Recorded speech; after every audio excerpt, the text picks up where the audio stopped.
His hand cracked across my son's cheek like a gunshot. A hush fell over the backyard. Balloons bobbed in the silence. Children stared. Adults looked away.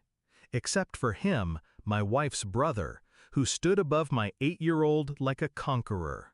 Like father, like son, he sneered, both useless. Then came the laughter.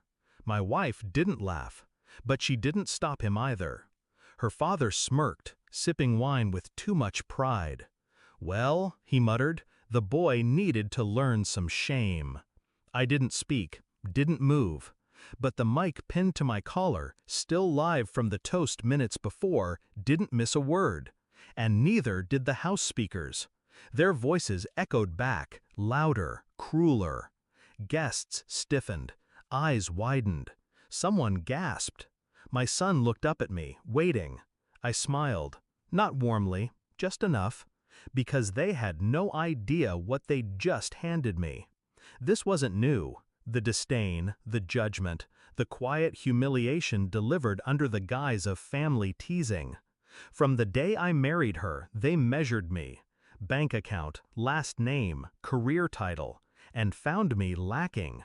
My wife called it their way, said I needed thicker skin, said they meant well. I endured it for her, for our son. I bit down on my tongue for years, bleeding silence.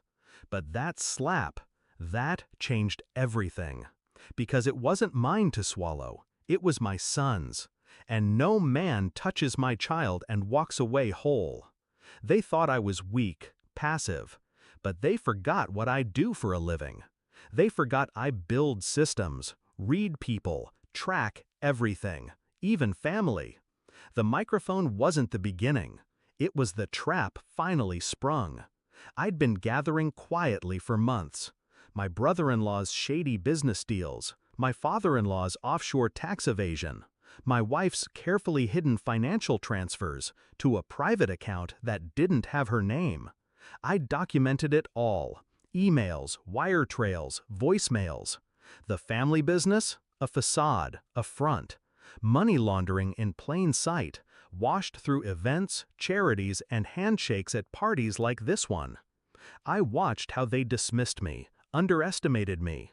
I never corrected them. Let them call me spineless. Let them treat me like a man afraid of confrontation. Because I don't confront, I expose. The next morning, my wife woke to silence. No breakfast smells, no coffee brewing. Just a sealed envelope on the table.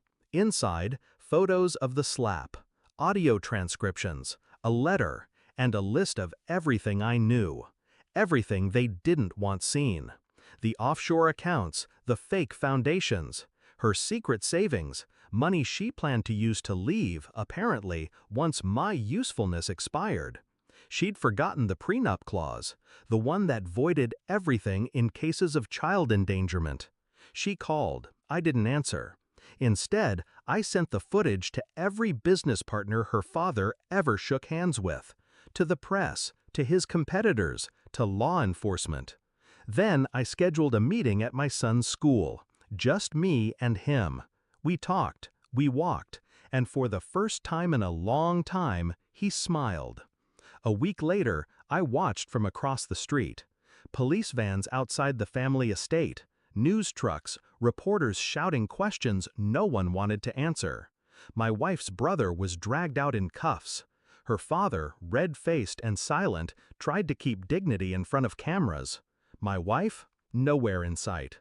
I wasn't interested in watching her fall apart. That part was done. The final blow? I'd bought out their failing company's silent shares last year through shell corps they never traced to me. The moment they lost public trust, those shares activated. I appointed a new board, terminated everyone. By lunchtime, her family's empire had collapsed. And still, I didn't say a word. I didn't celebrate. I took my son out for ice cream, watched him eat with the joy of a boy who no longer had to prove himself. He asked me, "Will we see them again?" I said, "No." He nodded. That was enough. Revenge isn't loud. It's not fire and fury. It's silence, sharp, surgical. And now?